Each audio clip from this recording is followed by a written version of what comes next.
little while ago, I asked my viewers to select one of 4 3D prints for me to paint and finish up.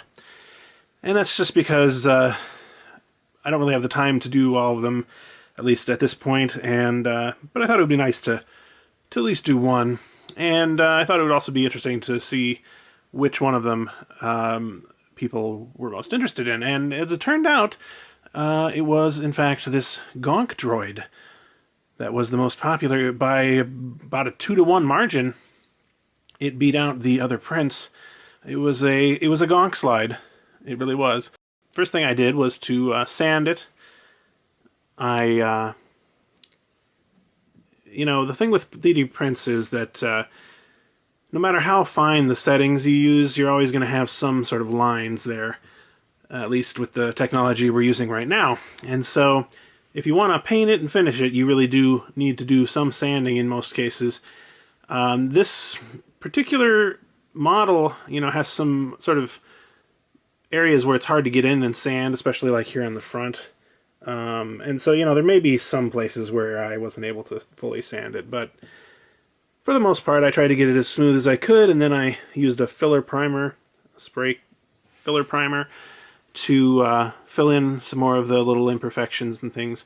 Then I sanded that, and primed it another time, and sanded that. And once you do all that, you do end up with a pretty smooth finish. Let me see if, like, you know, on the top here, you really can't tell. I don't think that's 3D printed. Maybe in a few places you can, or you could guess. But overall, I think in that respect it turned out quite well. Then I just went in and put a dark gray on it.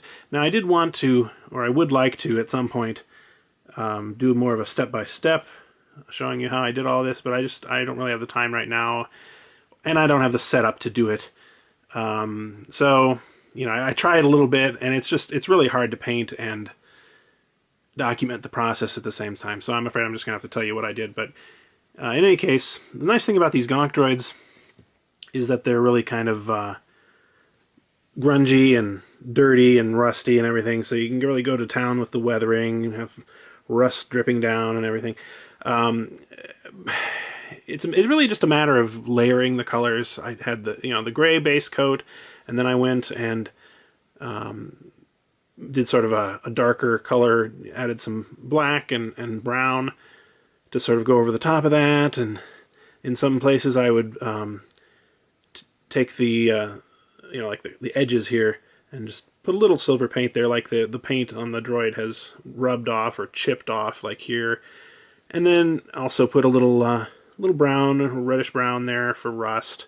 That's really about all there is to it. And also you want to go around in some cases with sort of a dark gray or maybe even a black, just to give a little more definition in some places like this. But this was not a particularly difficult thing to paint, I'll have to say. There's not a lot of color selection, so I did add some red here. I don't know if these are even intended to be lights or what, but I thought having a little red really helped it pop. And the thing with Gonk Droids is you can you have a lot of freedom, because there were a lot of different designs on screen, and it's not like you have to paint it one particular way. So yeah, I think it turned out quite well.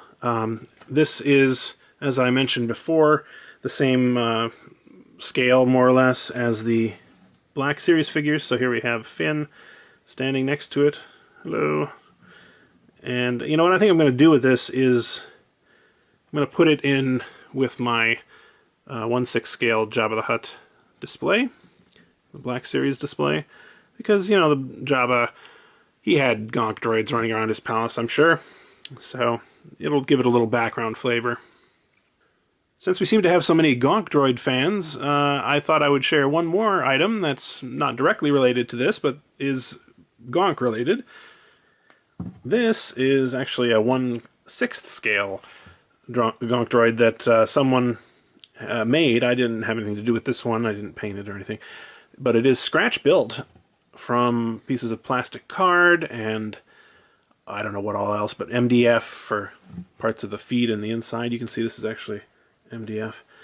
And it is just brilliant. I got this a number of years ago from someone on the Sideshow Freaks forum, fans of Sideshow collectibles there. And yeah, this is really quite well done.